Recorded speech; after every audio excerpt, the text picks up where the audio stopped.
Bonjour à tous et bienvenue dans un nouvel épisode. Je suis ravie de vous retrouver aujourd'hui parce que j'avais envie de vous parler des petites choses qui nous rendent la vie douce en automne. Je fais une parenthèse pour celles et ceux qui ne le savent pas, je suis pas le genre de personne qui aime les saisons hivernales, les saisons froides, l'automne, l'hiver, c'est pas trop mon truc. Donc, si je voulais faire cet épisode, je vous rassure tout de suite, si vous êtes dans le même cas que moi, si vous n'aimez ni l'automne ni l'hiver, alors ne pas aimer c'est un bien grand mot, mais vous voyez ce que je veux dire, si c'est pas des saisons qui sont chères à votre cœur, on va dire ça comme ça, et n'ayez pas peur, je vais pas faire partie de la team à vous en mettre plein la vue pour l'automne et l'hiver. Au contraire, c'est vraiment pour essayer de partager avec vous quand même ces petites choses que j'aime en automne et en hiver, parce que là voilà, je parle de l'automne, mais il y a plein de choses qui sont transposables à la saison hivernale, parce que voilà, même si j'aime pas ces saisons, parce que je suis team printemps-été, team été plus, en plus je suis née en plein mois de juillet, alors je sais pas si ça a un rapport, je serais curieuse de savoir si quand on est né en hiver, on a une prédisposition à aimer l'hiver, et quand on est né en été, est-ce qu'on a une prédisposition à aimer l'été? Je n'en sais rien, mais en tout cas, j'aimerais bien savoir, n'hésitez pas à venir partager tout ça avec moi. Mais en tout cas, voilà, moi, je suis pas du tout une fan de ces saisons, mais chaque saison a ses petites choses qui font du bien, qui leur sont caractéristiques. Je sais que nous, on a plein de petits rituels, de petites choses qu'on aime faire à chaque saison, et des choses qui, encore une fois, on va pas les faire à toutes les saisons. Vous allez voir que ce que je vais vous partager aujourd'hui, il y a des choses que je vais faire en toute saison, mais il y a des choses où vraiment ça va être plus typique à l'automne et à l'hiver. Et en fait, je trouve que c'est hyper chouette, par contre, d'avoir des choses comme ça qui reviennent de manière cyclique et qui ne sont pas présentes forcément toute l'année, parce que quand ces choses-là reviennent, on prend toujours plaisir à les retrouver, en fait. Si, c'est vrai que je me rends compte que avec mon mari, on se fait souvent ces réflexions-là, par rapport, par exemple, si on avait les moyens d'aller manger au restaurant tous les jours, à la fin, on finirait par s'en lasser, parce que ça ferait partie de quelque chose du quotidien, quelque chose de routinier, et du coup, on prendrait plus le même plaisir qu'un resto de temps en temps. Aussi, c'est pareil, je sais pas si vous, c'est votre cas, mais nous, on mange des fruits et des légumes de saison. On mange pas des tomates toute l'année, on mange pas des aubergines toute l'année, on mange pas des potirons toute l'année, enfin voilà. On suit le plus possible les saisons. Et c'est pareil, je trouve que là, la semaine dernière, j'ai commencé à acheter de nouveau des clémentines de Corse et retrouver cette saveur que j'avais laissée l'hiver dernier, l'automne dernier, ça fait super plaisir, parce que je prends vraiment plaisir à retrouver ça, tout comme l'année prochaine, quand les premières fraises arriveront, je sais que je prendrai plaisir à les retrouver.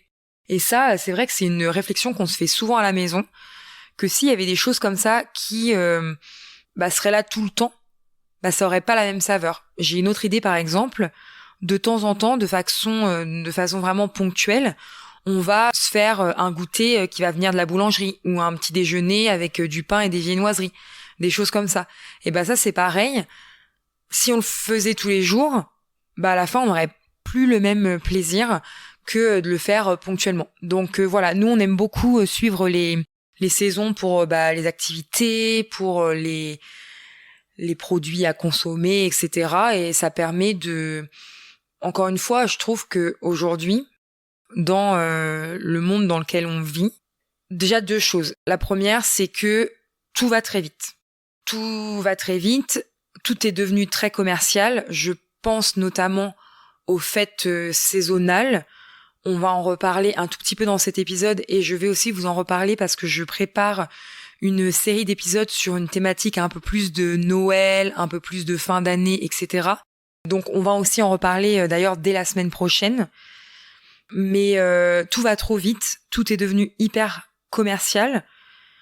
Maintenant, on retrouve par exemple, pour en parler brièvement ici, parce que je voudrais vraiment vous en reparler encore plus vis-à-vis de Noël, mais par rapport à l'automne, on retrouve ensemble Halloween et Noël dans les mêmes rayons. Pour moi, c'est pas possible. Je suis désolée, moi, déjà, vous commencez à me connaître pour les personnes qui m'écoutent régulièrement. Les magasins, déjà, c'est trop pour moi. C'est vraiment, j'y vais que quand c'est nécessaire parce que plus les années passent et plus je suis effarée de certaines choses. Mais Halloween et Noël en même temps dans les rayons, c'est un contresens, voilà. Je vous en reparlerai la semaine prochaine parce que, bref, je veux pas trop m'étaler dans cet épisode.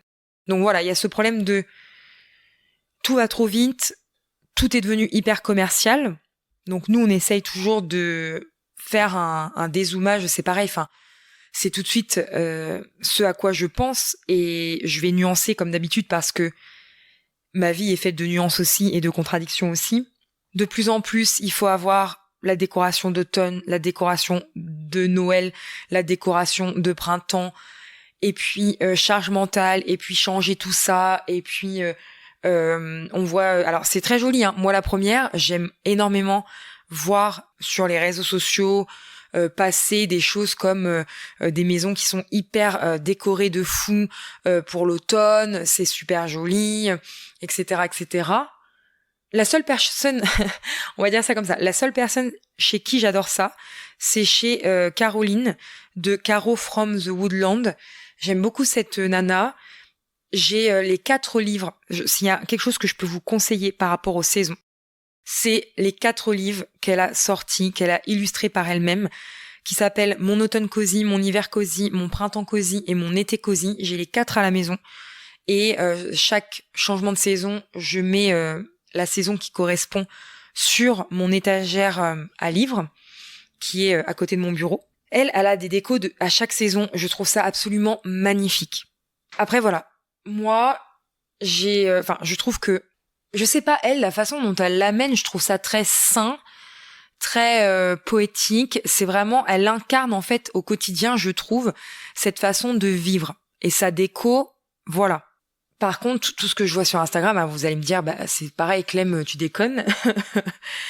Où il faut avoir toutes les décos pour se faire des trucs d'automne, etc., etc. Moi, je peux plus, en fait. Ok, je trouve ça joli et tout, mais cette surconsommation permanente de choses, et en plus, le plus souvent, ce sont des choses qui manquent d'éthique et de transparence, de provenance, de ce genre de choses. Enfin, moi, je peux plus. Après, c'est mon côté minimalisme, et voilà. En gros, c'est très bien chez les autres, mais pas chez moi. On va dire ça comme ça pour clôturer ça. Et pourquoi je voulais nuancer quand même? Parce que j'ai un tout petit peu de déco d'Halloween. Je vais vous reparler d'Halloween tout à l'heure, mais j'ai un petit peu de déco Halloween-automne que je sors pendant 1 semaine par an, pendant la semaine de vacances scolaires d'octobre, au moment d'Halloween. Voilà. Après, j'ai mes décos de Noël, voilà. Mais après, c'est terminé. J'ai pas d'autres décos saisonnales ou non. Je fuis un petit peu les bibelots comme la peste. Alors, ça m'arrive d'en avoir, mais j'en ai très très très très peu et je continue à faire le tri. Parce que, par exemple, voilà, je fais des activités créatives et à la fin, j'ai pas spécialement envie de les garder. C'est plutôt pour le plaisir d'avoir fait l'activité créative. Donc, des fois, j'en offre à mes proches. Et des fois, tout simplement, je recycle. Voilà, tout simplement... Et il n'y a pas de souci, c'est vraiment plus d'avoir fait quelque chose de mes mains et d'avoir passé un bon moment et tout ça, mais voilà. Donc, parenthèse étant close de ce fait-là, et aussi pourquoi j'aime un maximum essayer de profiter de chaque saison et pas que une saison dure toute l'année ou dure plus longtemps que prévu et tout ça, parce que tout simplement en termes de météo, en termes de réchauffement climatique, en termes de changement de climat, etc. Enfin, tout ce pan-là de la vie. Et nous, en tout cas, on est dans un coin. Alors moi, j'habite en Normandie pour les personnes qui ne le savent pas, mais on est quand même dans un coin. Alors, je pense pas que ce soit partout pareil en France, mais bon, où les saisons, c'est plus que c'était. C'est-à-dire que on peut avoir de très belles journées l'hiver maintenant, comme on peut avoir beaucoup de journées dégueulasses en été. Je trouve que les saisons ne sont plus autant marquées qu'avant. Moi, alors j'habite en Normandie, donc c'est peut-être pour ça aussi, mais Il y a eu des périodes de ma vie où il y avait de la neige. Maintenant, ça devient de plus en plus rare, en tout cas pour en avoir chez nous. Les étés, on a eu quelques étés ces dernières années qui n'ont pas été folichons. Donc voilà. Raison de plus, en tout cas pour ma part, de profiter de chaque saison et d'essayer de ralentir tout ça. Voilà, là, on est vraiment sur un épisode de thématique un petit peu slow life, d'essayer de ralentir tout ça et d'essayer de remettre à sa place les choses. Et tout devient tout devient surconsommation et tout devient, alors que il y a tellement moyen de faire des choses de saison sans aller passer nos week-ends chez Action et compagnie. Alors, je suis la première à acheter chez Action, hein. Je suis pas en train de dire que j'achète jamais chez Action, mais de plus en plus, en tout cas, pas ce genre de choses. Ou en tout cas, une fois que j'estime avoir un quota raisonnable et minimum de décoration saisonnale, c'est terminé, quoi. C'est évidemment qu'il y a plein de jolies choses qui donnent envie, mais voilà, après c'est terminé. Et puis comme je suis le genre de personne, je pense que ça me réussit bien aussi d'être minimaliste parce que je suis le genre de personne qui se lasse très vite. Donc je préfère retrouver les choses d'année en année que d'acheter un tas de déco que je vais me lasser, que là en fait le fait d'en avoir peu et le fait de la sortir à des moments précis de l'année, je prends toujours plaisir à la retrouver. Et ça rejoint à ce que je vous disais, si la déco était là tout le temps la même et tout ça, je prendrais pas le même plaisir. Donc voilà. Petite introduction, parenthèse, digression, tout ce que vous voulez bien étant close. Aujourd'hui, du coup, je voulais vous parler de ce qui fait que, malgré le fait que je ne suis pas une fille de l'automne-hiver, j'apprécie quand même cette saison pour les raisons que je vais vous évoquer tout de suite, dès maintenant. Je vais commencer par les choses qui peuvent s'appliquer vraiment automne-hiver, pour vraiment ces saisons où il fait nuit tôt, où il fait pas un temps à mettre le nez dehors, même si c'est hyper important d'essayer de sortir un maximum, prendre l'air, même quand il fait pas très beau, chose que j'ai encore du mal à faire, mais que j'essaye un maximum de faire. Mais voilà, toute cette partie de l'année où on est bien à la maison en mode cocooning. Et puis, vers la fin de l'épisode, je vous parlerai un petit focus, je vous donnerai un exemple de ce qu'on a fait pendant les vacances d'automne, si ça peut vous donner des idées pour vous montrer que voilà, sans faire beaucoup d'achats, sans avoir un budget énorme et en faisant vraiment les choses de la manière la plus simple possible, on peut rendre hommage, on va dire, à cette saison qui est l'automne. Donc, nous déjà, ce qu'on adore alors, j'ai horreur, on va dire ça comme ça, j'ai horreur qu'il fasse nuit à 5h, à 4h30, qu'il fasse nuit le matin quand on se lève. J'ai horreur de ça. Comment pouvoir pallier à ça de façon assez sympa ? Les bougies. C'est typiquement les bougies. Le reste de l'année, quand j'allume une bougie, c'est des bougies avec, des bougies parfumées. Pour, après que j'ai fait à manger, parce que j'ai envie que la maison sente bon. Voilà, j'achète non, je n'achète plus en ce moment puisque j'essaye de faire un déstockage de toutes les bougies que j'accumule depuis tant d'années. Donc non, j'achète pas, mais ce que je veux dire c'est que voilà, j'ai des bougies parfumées pour l'été, le printemps, l'automne, l'hiver, que j'allume toute l'année, on va dire, pour des raisons soit de cuisine, soit de bonne senteur dans la maison, etc., etc. Mais en automne-hiver, je vais allumer des bougeoirs, des petites bougies sympas. J'ai plein de bougeoirs différents, dont un que j'adore, que j'avais eu chez Ikea. C'est un bougeoir comme un petit peu dans l'ancien temps, où on peut, vous savez, le porter avec la main. En fait, ça fait, j'essaierai de le retrouver et je vous mettrai ça en description de l'épisode. Un bougeoir qu'on peut transporter facilement parce qu'en fait, on peut passer notre doigt dans un petit trou. Et ça fait un petit peu comme l'ancien temps, à l'époque où il n'y avait pas d'électricité et qu'on se baladait avec les bougeoirs. Enfin, moi, j'ai pas connu ça, mais voilà, je sais ce que c'était à l'époque avant moi. Et qu'on pouvait se balader de pièce en pièce en tenant le bougeoir facilement. Donc celui-là, je l'adore. Je l'avais eu chez Ikea. Et sinon, voilà, j'ai plein de bougeoirs et de pots à bougies. Alors, il y a des pots à bougies que j'ai achetés. Mais il y a des pots à bougies que vous voyez quand il y a des pots en verre qui me plaisent après avoir mangé quelque chose ou voilà. Je garde, je les nettoie et en fait je m'en sers pour mettre des bougies à l'intérieur sur des pots que j'ai bien aimés comme ça. Donc l'upcycling à fond quoi, réutiliser ce qu'on a autour de soi. Et donc du coup voilà, l'automne, l'hiver, j'adore allumer des bougies. En ce moment, je crois que je vous en ai déjà parlé dans un épisode qui est sorti il y a pas longtemps. Enfin, j'ai l'impression de vous avoir déjà expliqué ça. J'ai récupéré un petit stock de bougeoirs dans ma famille qui ne sont pas de très bonne qualité. En tout cas, voilà, j'aspire maintenant à plus aller vers des bougies plus qualitatives. Donc, je pense notamment aux bougies Charoon, je pense notamment aux bougies Apicera. Je vous mettrai voilà les références en description. Mais moi, j'achète plus de bougies chez Action. Enfin, j'en ai toujours des bougies dégueulasses. Je vous dis, je suis en train de vider mon stock, mais c'est fini. Pas plus tard qu'il y a encore quelques mois, j'en avais encore acheté parce que c'est beau, ça donne envie et je suis comme tout le monde une fois que je vais dans les magasins. C'est pour ça que j'y vais pas souvent aussi. Il y a les tentations qui sont là et tout. Mais j'essaye voilà d'écouler ce stock-là un petit peu de bougies dégueulasses. Quand je les allume, du coup, pour justement pallier à ce côté un petit peu nocif parce que c'est pas des bougies en cire naturelle ou des choses comme ça. Dès que j'ai éteint les bougies, j'aère la pièce. C'est non négociable. J'aère un petit peu 5-10 minutes pour pas qu'on reste dans ce truc de bougie, un petit peu pas très bonne pour la santé, on va dire. Et donc, dès que la luminosité commence à baisser à la maison, on allume des bougies. Ça fait très romantiser son quotidien, ça apporte beaucoup de douceur parce que je trouve que les lumières, même si voilà, on essaie d'avoir des lumières dans des teintes pas trop agressives, on allume très rarement les plafonniers, on met plus un petit peu des lampes sur pied, des choses comme ça. Et ben, je trouve que les bougies, c'est très enveloppant. La flamme de la bougie, c'est très réconfortant. Et quand on fait des choses qui n'ont pas besoin de grande luminosité, et je trouve ça beaucoup plus sympa d'allumer des bougies. Donc tout ce qui est lumière un petit peu enveloppante, un petit peu cocooning, j'aime beaucoup en automne-hiver. J'en allume de plus en plus. Et je trouve aussi que, par la même occasion, alors d'un côté ça donne un côté sympa, et de l'autre côté ça permet aussi de faire des économies en termes d'électricité, parce que c'est sûr que plus il fait nuit tôt, plus on va allumer les lumières tôt et plus du coup on va consommer de l'électricité.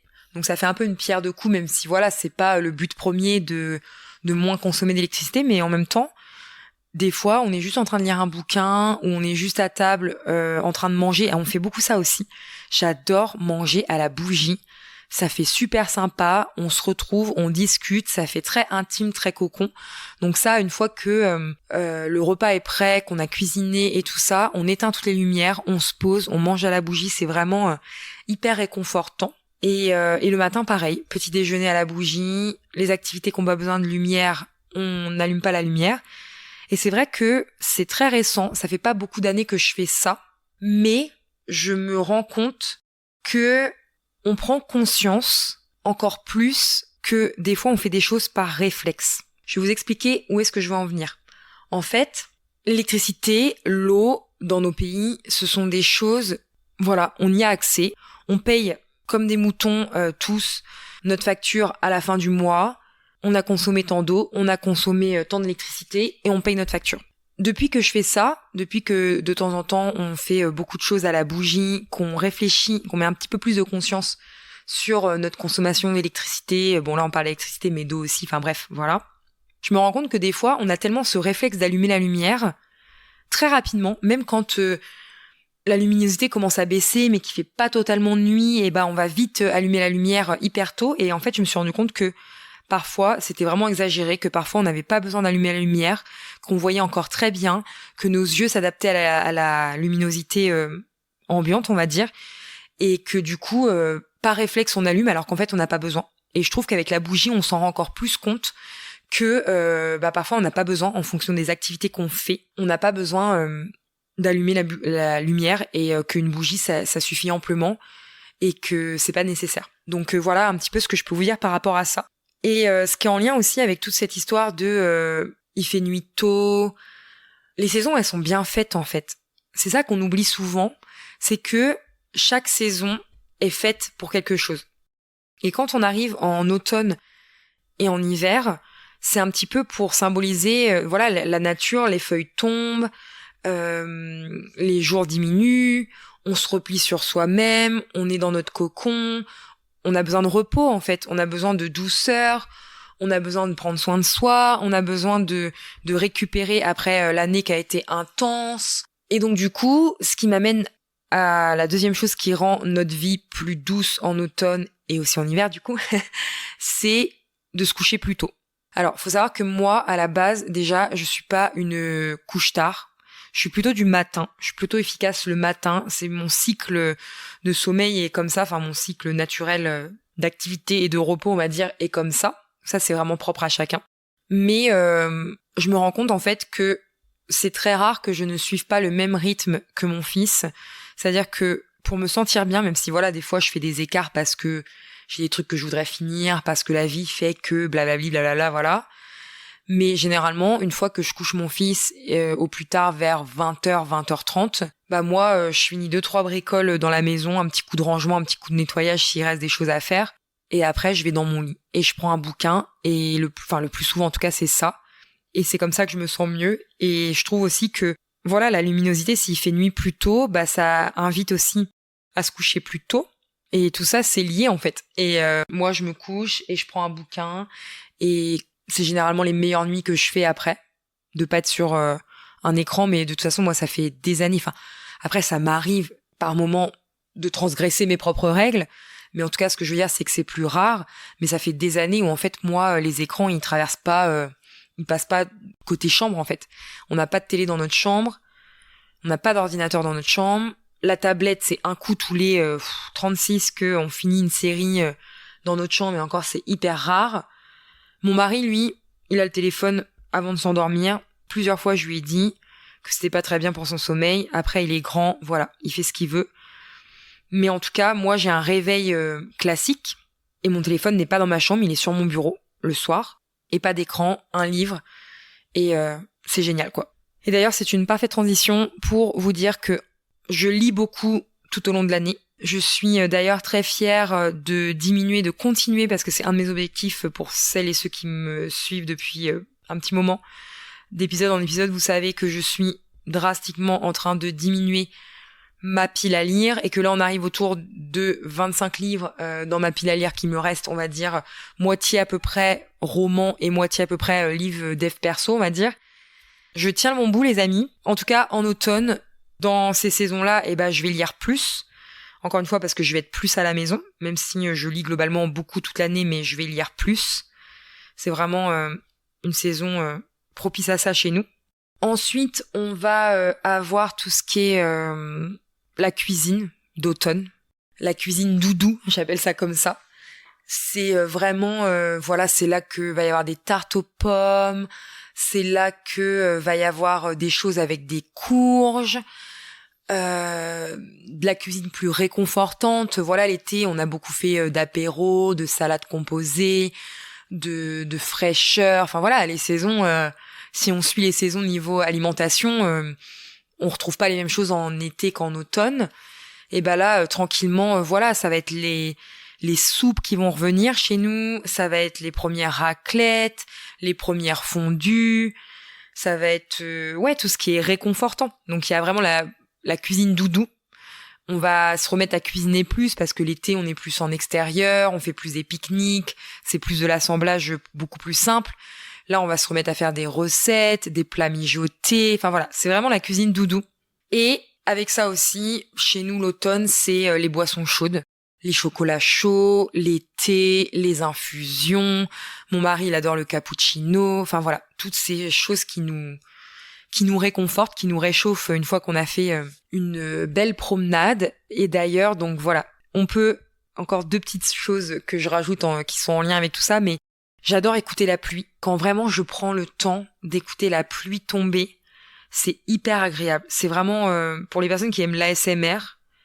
Moi, voilà, j'écoute pas trop de trucs ASMR proprement dit et tout ça, mais je trouve que la pluie, je vous avais déjà dit, moi, je suis très... l'eau, ça m'apaise beaucoup. Et écouter la pluie en automne avec une petite boisson chaude posée dans son canapé, un bouquin pas loin, je trouve que c'est très... à défaut, voilà, d'être sous la pluie, et l'écouter à travers la fenêtre et être bien au chaud, ça, c'est hyper agréable. Je vous disais, petite boisson chaude en rentrant d'une promenade, aller faire une promenade. Alors, en forêt, nous, on en a fait une il y a pas longtemps, pendant les fameuses vacances scolaires, d'ailleurs. Mais balade en forêt, balade sur la voie verte, balade pour voir, en fait, nous, on a la chance aussi d'avoir un lac pas loin de chez nous, donc autour du lac. Les promenades, même si j'en fais en toute saison, et qu'est-ce qui est caractéristique d'une promenade et d'une balade en automne particulièrement, c'est que les couleurs des feuilles commencent à changer, que c'est magnifique, que j'aime d'amour cette série là sur Netflix qui s'appelle Virgin River. Si vous la connaissez pas, je vous la conseille chaudement. C'est magnifique, tous ces arbres en toute saison. En plus, on voit vraiment toutes les saisons dans Virgin River. Et ces couleurs automnales, et ça va très vite en fait. L'automne, j'ai l'impression que c'est un peu comme le printemps. Ce sont 2 saisons que j'ai l'impression, pourtant elles ont les mêmes durées, mais que j'ai l'impression que ce sont 2 saisons qui passent à une vitesse fulgurante. Et je trouve que les arbres deviennent vite nus, pour les arbres qui deviennent nus l'hiver, et que du coup il faut vite en profiter de faire ces belles balades aux couleurs marron, rouge, orangé, et je trouve que c'est absolument magnifique. Et je rajouterais même, on parlait tout à l'heure de la SMR avec la pluie qui tombe, je rajouterais même les pas dans les feuilles mortes. C'est absolument divin d'entendre ça sous nos pieds. Ça me tient à cœur de partager tout ça avec vous parce que je trouve qu'on ne fait plus attention à ce genre de petits détails, et si ne serait-ce qu'une personne d'entre vous ressort de cet épisode en faisant plus attention à la pluie qui tombe, les feuilles qui craquent, la boisson chaude qu'on tient dans nos mains, la bougie qu'on allume pour s'éclairer, enfin voilà, franchement, mission accomplie pour moi. Mission accomplie pour moi. Qu'est-ce qui symbolise aussi encore pour nous la douceur automnale? Je suis sûre que j'oublierai plein de choses dans cet épisode, mais je prends comme ça vient avec ce qui me vient à l'esprit. J'ai essayé de faire une petite liste, mais voilà. C'est tout ce qui est activité créative. C'est vrai que j'en fais un petit peu toute l'année, mais vraiment en automne, il y a un pic en automne-hiver d'activité créative à la maison, parce qu'encore une fois, on est plus souvent à la maison. Nous, quand on a la possibilité d'être en extérieur, on est des gens qui adorons être en extérieur. Même si voilà, ça nous arrive de faire des activités créatives dans notre jardin, sur la table du jardin, etc., etc. Et voilà, en automne, en hiver, c'est encore plus propice. Là, c'est pareil en ce moment avec mon fils. On n'a rien racheté du tout en termes d'activités créatives parce qu'on en a plein à finir. Donc, faut qu'on arrête d'accumuler, parce que même si on est minimaliste, j'en parlais dans d'autres épisodes, c'est que globalement, on va pas avoir beaucoup de possessions, mais qu'il va y avoir des possessions comme ça, des catégories d'objets qui vont être plus importantes, alors qu'ils resteront dans des quantités plus basses qu'un foyer classique, on va dire. Mais voilà, il y a des catégories comme ça, comme les bougies, les activités créatives, les livres, qui tout de suite, on achète, mais ça sort pas beaucoup, quoi. Donc là, on a beaucoup fait d'activités créatives ces dernières semaines, et on vide nos stocks, quoi. On n'a rien eu besoin de racheter. Et il y en a encore, pas plus tard que tout à l'heure, j'ai rangé mon endroit à moi, parce que mon fils a son endroit à lui, avec ses activités créatives à lui, même si je fais des activités avec lui dans son bac à lui. Mais moi, j'ai aussi ma panière de mes activités créatives. C'est un endroit où à chaque fois que je prenais quelque chose en ce moment, ça n'allait pas du tout. Donc je me suis dit, bien évidemment que si ça ne va pas, c'est que c'est un endroit à réorganiser. Donc j'ai pris une panière que j'avais là-haut dans les sortes de panières que je garde pour si j'ai besoin de réorganiser et tout ça. Et là, j'ai tout emboîté dedans, impeccable, ça rentre dans mon placard. Et comme ça, j'ai plus à m'embêter à chaque fois que je veux sortir une activité créative. Parce qu'on se rappelle que là où il y a de la friction, c'est qu'il y a un problème, c'est qu'il faut s'en occuper et trouver des solutions qui nous conviennent. Et puis mon fils, c'est pareil, faut qu'on diminue les stocks, c'est non négociable. Donc on fait beaucoup plus d'activités créatives, alors en plus je vous parle de ça, dernière parenthèse par rapport aux activités créatives, mais ça nous arrive aussi de faire beaucoup de récup quand on fait des activités créatives, donc franchement là, on est tranquille pendant un moment, d'ici qu'on ait fini tous nos stocks d'activités, on a de quoi faire. L'automne et l'hiver, ça va être aussi des saisons où je vais faire plus de puzzles, encore une fois, parce que je suis à la maison, parce que c'est l'activité cocooning par excellence, parce que voilà, ça se prête bien à cette saison-là, et j'en fais pas du tout au printemps et en été, enfin, ça reste très très rare. Et les jeux de société, même si encore une fois, chez nous, les jeux de société, c'est une religion, mais là, comme on va être encore plus souvent à la maison, on va jouer encore plus souvent aux jeux de société. C'est globalement, si j'ai rien oublié, ce qui rend notre automne plus doux. Et je voulais faire un petit focus avant de vous quitter sur ce qui revient à chaque... Enfin, ce qui revient. Non, c'est pas vrai. Il n'y a pas tout qui revient à chaque vacances d'automne. Donc là, je vous parle des vacances scolaires du mois d'octobre. Les vacances pendant lesquelles on a Halloween, notamment. Donc nous, à la maison, Halloween, c'est quelque chose qu'on fête, mais qu'on fête à notre manière. C'est-à-dire qu'au jour d'aujourd'hui, mon fils, il a 7 ans. Pour l'instant, je ne l'ai pas encore emmené faire de chasse aux bonbons dans le village et tout ça. Est-ce que c'est quelque chose qu'un jour on fera ? Je ne sais pas, je ne me ferme pas la porte. Pour l'instant, il ne me réclame pas trop ça. Il sait que ça existe, hein. Il sait que ça existe, mais il me le réclame pas trop. Nous, ça fait des années maintenant qu'on a des traditions d'Halloween. La première, c'est que chaque année dans notre potager, on fait pousser une variété de courges. Alors moi, j'y connais pas trop grand-chose, mais une variété de courges qui n'est pas comestible, mais par contre qui sert justement à creuser les citrouilles d'Halloween. Donc on en fait pousser dans notre potager. Et mon fils et du coup mon mari qui est son beau-père, c'est leur tradition. Tous les deux, chaque année, c'est leur moment rien qu'à eux. Ils vont creuser la citrouille d'Halloween. Donc ça fait partie de nos traditions d'Halloween. Nos traditions d'Halloween aussi, c'est que j'achète des bonbons. Alors vous allez dire, ah oui d'accord, qu'est-ce que c'est que ça c'est rien d'exceptionnel. Et bah chez nous oui, parce qu'en fait le reste de l'année il n'y a pas de bonbons. Les seuls bonbons qui peuvent se retrouver chez nous le reste de l'année, c'est quand Jules a un anniversaire à l'école et que du coup il y a des petits bonbons, ou quand on lui en offre, ou des choses comme ça, mais moi je n'en achète pas personnellement. Donc j'achète un paquet de bonbons, pas 50 000, un paquet. On est content. Cette semaine-là, on mange des bonbons, ça nous fait plaisir. Encore une fois, vous vous rappelez tout à l'heure ce que je vous disais en début d'épisode, c'est ponctuel, donc ça nous fait plaisir. Ce serait toute l'année, on n'y ferait même plus attention. Et pourtant, j'ai un mari qui adore les bonbons. Et vous voyez, il prend toujours plaisir à retrouver les bonbons à la fin de l'année. Autre tradition qu'on a au niveau d'Halloween, c'est que on va sur Pinterest pour chaque année chercher des idées de plats, de recettes spéciales Halloween qu'on va faire pour notre plateau télé, apéro, je dis plateau télé, mais même pas ça, parce que des fois ça peut être des repas, genre il y a une année, je crois que c'était l'année dernière, où on a fait une pizza fantôme ou des choses comme ça. Mais en tout cas, on se fait un dîner d'Halloween où on a cuisiné des choses qui font penser à Halloween. Alors vous voyez, alors j'ai un article, je vous remettrai pareil en description de cet épisode.